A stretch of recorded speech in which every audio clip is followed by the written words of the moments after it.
pagi semua, ku nantikan dirimu di depan kelasmu, menantikan kami, guruku tersayang. Assalamualaikum warahmatullahi wabarakatuh. Waalaikumsalam warahmatullahi wabarakatuh. Waalaikumsalam warahmatullahi wabarakatuh. Alhamdulillahirrabbilalamin. Puji syukur kehadirat Allah Subhanahu wa Ta'ala. Pada hari ini kita dipertemukan di room meeting dalam rangka kegiatan pengenalan program sekolah penggerak. Perkenalkan, kami dari kelompok 4. Yang pertama, saya Liu Amin Dayati, berasal dari Penajam Pasir Utara, yang dalam hal ini akan menjadi moderator. Yang kedua, Ibu Suprihatin. Ketiga, Ibu Nurbainah. Keempat, Ibu Dede Indri Kahayan. Dan kelima, Ibu Harnisa. Bapak Ibu yang saya hormati, dalam kesempatan ini kami akan mempresentasikan tentang modul ajar. Dalam hal ini yang akan dibawakan oleh Ibu Suprihatin sebagai pembawa materi. Kami persilakan Ibu. Terima kasih waktu dan tempat yang dipersilakan kepada kami. Saya awali. Assalamualaikum warahmatullahi wabarakatuh. Selamat pagi semuanya. Waalaikumsalam warahmatullahi wabarakatuh.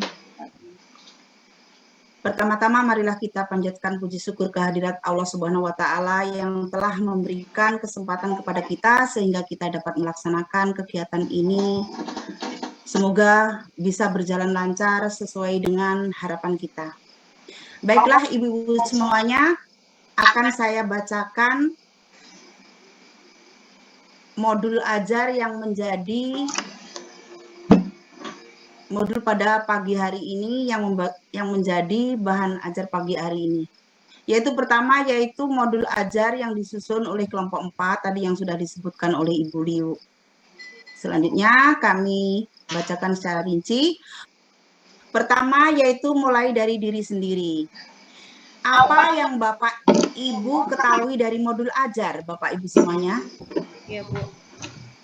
Ya, baiklah. Kami lanjutkan apa yang dimaksud dengan modul ajar, yaitu pertama, agenda sesi. Konsep modul ajar, komponen modul ajar, prinsip penyusunan modul ajar, kemudian prosedur penyusunan modul ajar. Nah, konsep modul ajar di sini yaitu modul ajar adalah sejumlah alat atau sarana media, metode, petunjuk, dan pedoman yang dirancang secara sistematis dan menarik.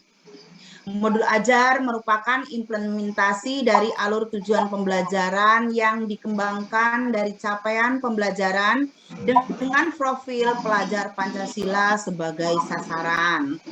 Modul ajar Bapak Ibu di sini disusun sesuai dengan fase atau tahap perkembangan peserta didik, mempertimbangkan apa yang akan dipelajari dengan tujuan pembelajaran, dan berbasis perkembangan jangka panjang. Guru perlu memahami konsep mengenai modul ajar agar proses pembelajaran lebih menarik dan bermakna. Ya, kami lanjutkan.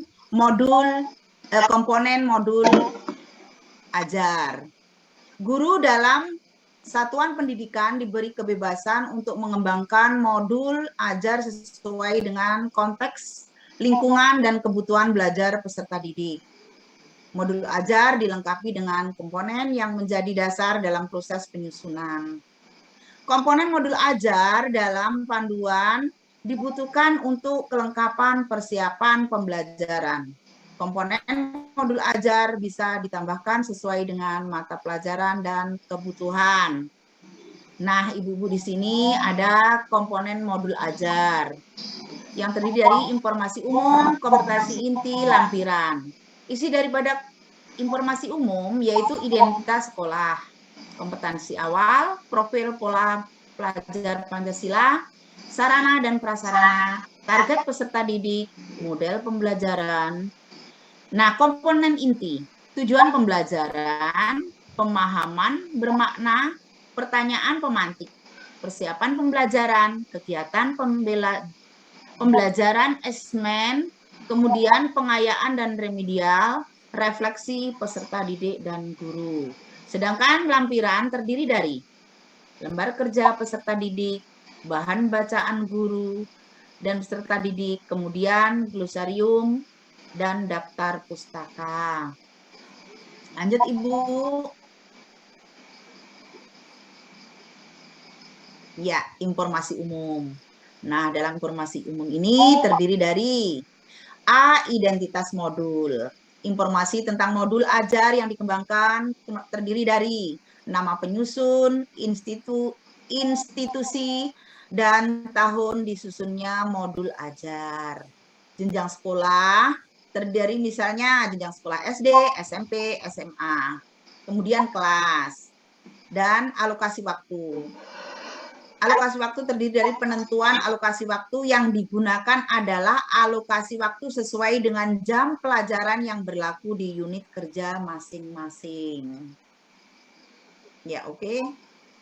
Yang B, kompetensi awal. Kompetensi awal adalah pengetahuan atau keterampilan yang perlu dimiliki siswa sebelum mempelajari topik tertentu. Kompetensi awal merupakan ukuran seberapa dalam modul ajaran dapat dirancang. Kemudian yang C, profil pelajar Pancasila. Merupakan tujuan akhir dari suatu kegiatan pembelajaran yang berkaitan erat dengan pembentukan karakter peserta didik. Profil pelajar Pancasila atau PPP dapat tercermin dalam konten dan atau metode pembelajaran di dalam modul pembelajaran. Profil pelajar Pancasila tidak perlu mencantumkan seluruhnya, namun dapat memilih profil pelajar Pancasila yang sesuai dengan kegiatan pembelajaran dalam modul ajar. Ya, oke Ibu, lanjut. Yang D, yaitu sarana dan prasarana. Nah, sarana dan prasarana itu merupakan fasilitas dan bahan yang dibutuhkan untuk menunjang kegiatan pembelajaran. Sarana merujuk pada alat dan bahan yang digunakan. Sementara prasarana di dalamnya termasuk materi dan sumber bahan ajar lain yang relevan yang digunakan dalam kegiatan pembelajaran. Ketersediaan materi disarankan mempertimbangkan kebutuhan peserta didik, baik dengan keterbatasan atau kelebihannya. Teknologi termasuk sarana prasarana yang penting untuk diperhatikan dan juga dimanfaatkan agar pembelajaran lebih dalam dan bermakna. Bagaimana Bapak Ibu sampai di sini? Kita lanjutkan ya. Lanjut, Bu. Oke, terima kasih. Target peserta didik. Peserta didik yang menjadi target yaitu peserta didik reguler atau tipikal. Ini biasanya murid yang memiliki pola pikir wajar ya. Umum dan tidak ada kesulitan dalam mencerna dan memahami materi ajar. Kemudian ada peserta didik dengan kesulitan belajar. Di sini dikatakan kesulitan belajar yaitu memiliki gaya belajar yang terbatas dan hanya satu gaya misalnya dengan audio.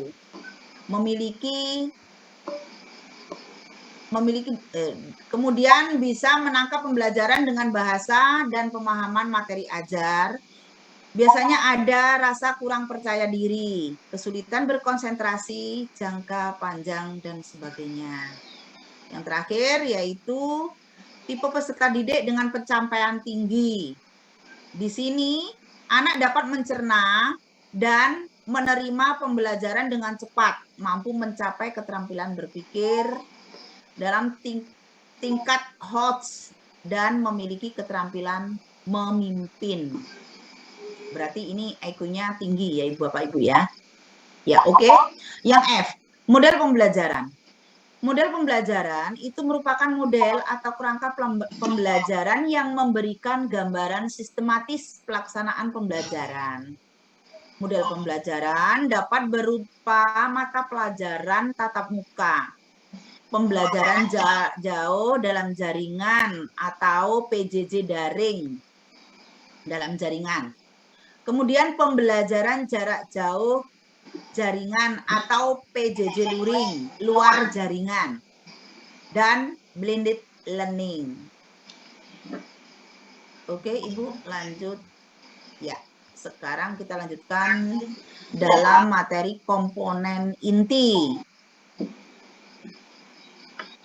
Nah, di dalam komponen inti ini, Ibu-ibu semuanya ada terdiri dari beberapa poin, yaitu A, tujuan pembelajaran. Tujuan pembelajaran harus mencerminkan hal-hal penting dari pembelajaran dan harus bisa diuji dengan berbagai bentuk asesmen sebagai bentuk pembelajaran untuk pemahaman. Tujuan pembelajaran ini menentukan kegiatan pembelajaran, sumber daya yang digunakan, kesesuaian dengan keberagaman murid, metode asesmennya yang digunakan, kemudian tujuan pembelajaran juga bisa dari berbagai bentuk pengetahuan yang berupa fakta dan informasi, dan juga proses pemahaman konseptual, pemikiran dan penalaran keterampilan, dan kolaboratif, dan strategi komunikasi itu yang selalu kita harapkan. Lanjut, Ibu. Ya, saya lanjutkan yang B, yaitu pemahaman bermakna. Pemahaman bermakna ini adalah informasi tentang manfaat yang akan diperoleh oleh peserta didik setelah mengikuti proses pembelajaran.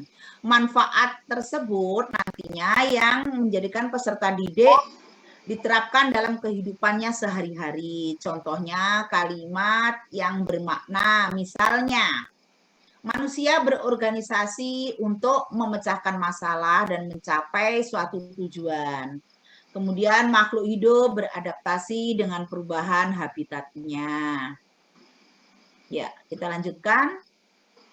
Nah, sekarang yang C, Ibu. Pertanyaan pemantik.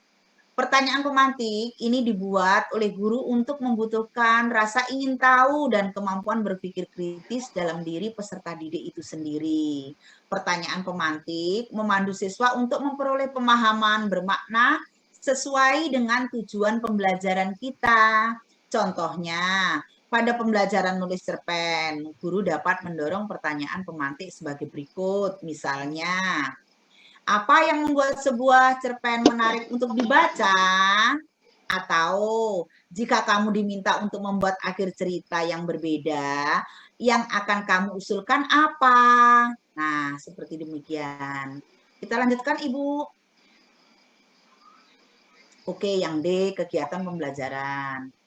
Dalam urutan kegiatan pembelajaran inti, bentuk langkah-langkah kegiatan pembelajarannya yang dituangkan secara konkret, disertakan opsi atau pembelajaran alternatif dan langkah untuk menyesuaikan dengan kebutuhan belajar siswa. Langkah kegiatan pembelajarannya ditulis secara berurutan sesuai dengan durasi waktu yang telah direncanakan. Meliputi 3 tahap ya Ibu-ibu ya, yakni pendahuluan, inti, dan penutup berbasis metode pembelajaran aktif. Ya, oke, lanjut Ibu. Ya, yang E adalah asesmen. Nah, asesmen digunakan untuk mengukur capaian pembelajaran di akhir kegiatan. Kriteria pencapaian ditentukan dengan jelas sesuai dengan tujuan pembelajaran yang ditetapkan. Di sini jenis asesmen meliputi asesmen sebelum pembelajaran, diagnostik, kemudian asesmen selama proses pembelajaran, formatif, dan yang terakhir asesmen pola akhir, proses pembelajaran atau sumatif. Kita lanjutkan. Yang F, pengayaan dan remedial. Pengayaan adalah kegiatan pembelajaran yang diberikan kepada peserta didik dengan capaian tinggi. Nah, biasanya ibu-ibu di sini kalau kita menghadapi peserta didik yang sangat pandai, itu biasanya dia menggunakan waktu yang disesuaikan dengan siswa yang reguler, itu biasanya dia akan tersisa waktunya. Nah, di sini kesempatan kita untuk memberikan pengayaan kepada anak yang memiliki tipikal demikian. Kemudian remedial diberikan kepada peserta didik yang membutuhkan bimbingan untuk memahami materi atau pembelajaran mengulang.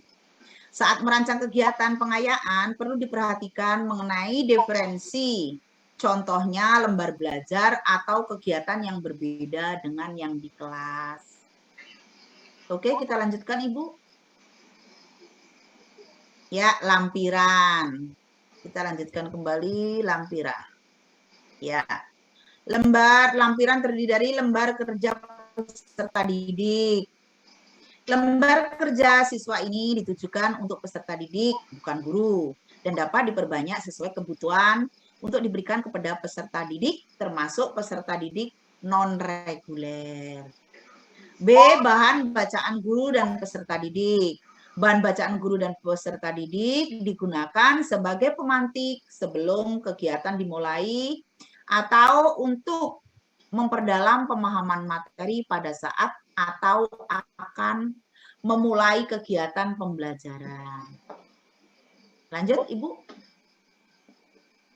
Ya. C. Glosarium. Glosarium ini merupakan kumpulan istilah-istilah dalam bidang secara alfabetikal yang dilengkapi dengan bacaan yang dan artinya.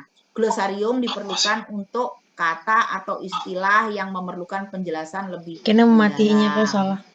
Kemudian yang D, daftar pustaka. Daftar pustaka adalah sumber-sumber referensi yang digunakan dalam pengembangan modul ajar.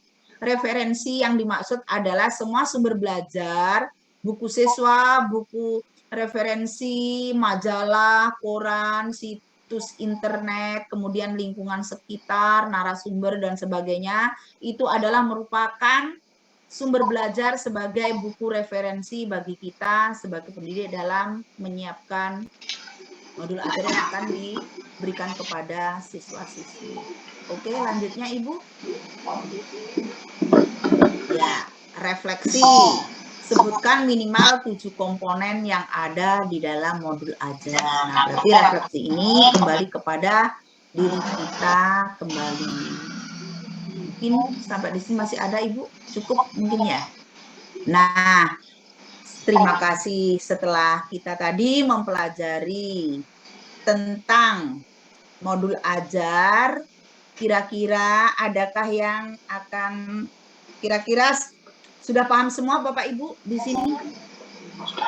Semoga sudah paham semua. Ya, sudah paham, Bu.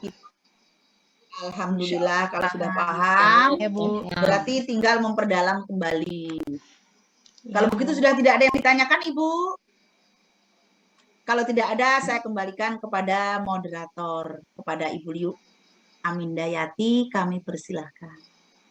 Terima kasih Bu Suprihatin atas presentasinya. Mudah-mudahan presentasi yang Ibu bawakan membawa manfaat untuk kita semua. Amin. Untuk, selanjutnya mungkin kalau ada pembahasan dan lain sebagainya, kita akan berjumpa lagi dalam kesempatan yang akan datang. Jadi kesimpulannya, mari kita tetap memperbanyak ilmu dengan menambah ilmu pengetahuan kita dimanapun berada. Demikian yang kita presentasikan atau kita rancang untuk pada malam hari ini. Sekian dan terima kasih. Wassalamualaikum warahmatullahi wabarakatuh. Waalaikumsalam Waalaikumsalam. Assalamualaikum warahmatullahi wabarakatuh.